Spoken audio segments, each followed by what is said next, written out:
A esta hora son las 4:14 minutos en la costa este de los Estados Unidos. Quiero saludar a Otto Reis, ex subsecretario de Estado de los Estados Unidos, ex embajador de los Estados Unidos también.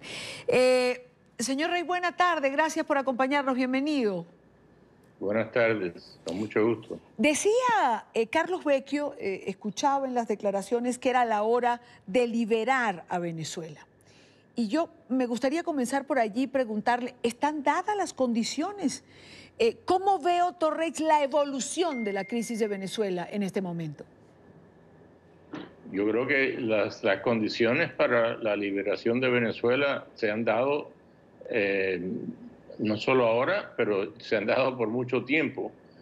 No hay duda que el gobierno de Maduro, la dictadura de Maduro, se ha mantenido en el poder por la fuerza y requiere, para quitarse de encima a esa fuerza militar y policíaca que está apoyada por Rusia, por China, por Turquía, especialmente por Cuba.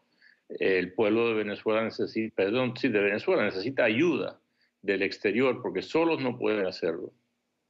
Ahora, en este momento, hay quien dice, pareciera que se alinearon los astros, es decir, hay un concierto internacional a favor de Venezuela, hay una presión cierta a favor sobre el régimen de Nicolás Maduro. Sola no puede. ¿Cómo tendría que ser esa ayuda, señor Reis, para lograr esta liberación de Venezuela? Bueno, primero, yo creo que parte de la ayuda ya ha llegado desde el punto de vista del Grupo de Lima.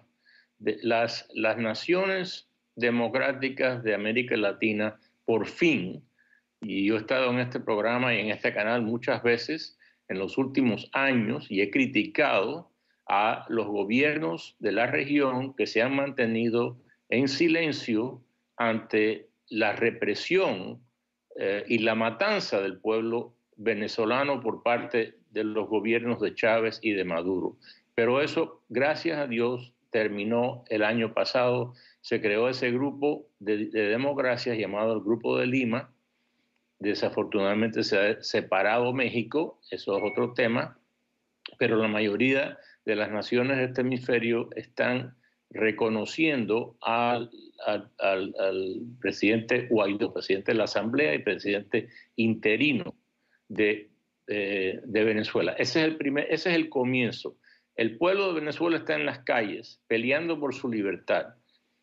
Está siendo reprimido por fuerzas especiales entrenadas por Cuba principalmente y con armas de los soviéticos, perdón, debía de ser de los soviéticos porque actúan como actuaban los soviéticos, de Rusia, y están matando a los venezolanos. Entonces la pregunta es, ¿qué vamos a hacer nosotros, los que vivimos en las democracias, que somos vecinos de Venezuela, para ayudar al pueblo de Venezuela? Bueno, decía Luis Almagro en esta rueda de prensa de cerca del mediodía, el señor Reis, que la comunidad internacional tenía una disyuntiva, pero que era simple. O se estaba con la dictadura o se estaba con la democracia.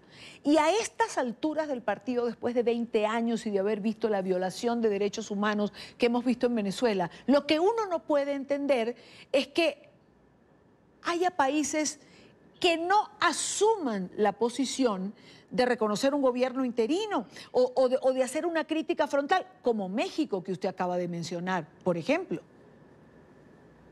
Bueno, es que diferentes países tienen diferentes razones. Sabemos que hay países en la región que desafortunadamente han sido comprados con el petróleo de Venezuela. Hay otros países que solamente se quejan cuando los derechos que son violados son los de ellos. Nunca se quejan cuando los derechos que están siendo violados son los de un vecino.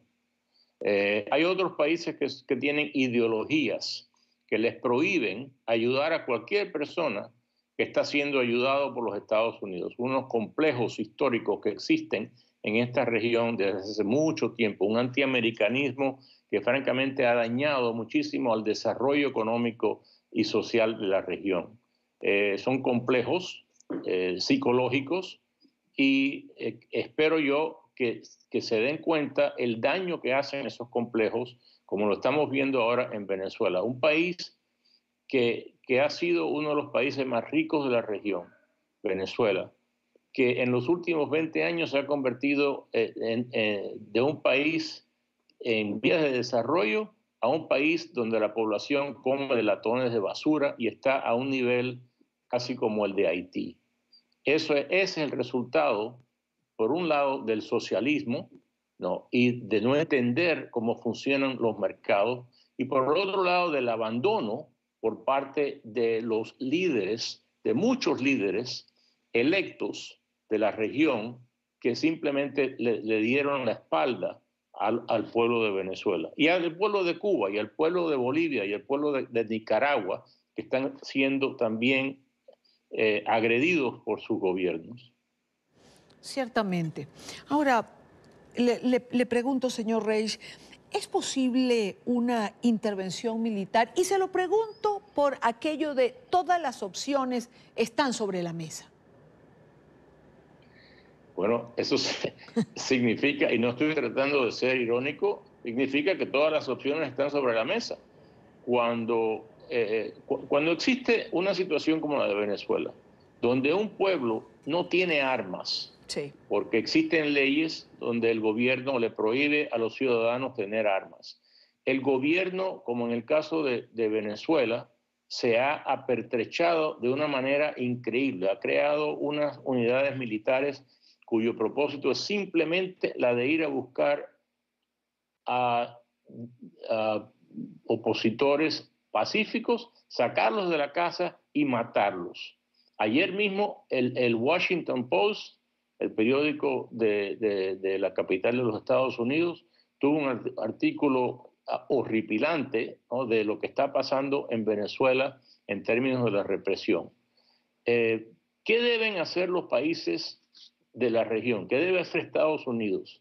Que sí tiene la capacidad de parar eso por la fuerza, no usar la fuerza y permitir que Maduro, apoyado y asesorado por el gobierno de Raúl Castro, porque no es Díaz-Canel es un títere, es una máscara, el gobierno de Raúl Castro siga matando a los venezolanos y simplemente protestar, ir a las Naciones Unidas a protestar o a la OEA, o debe de ayudar a los venezolanos a que se defiendan ellos mismos.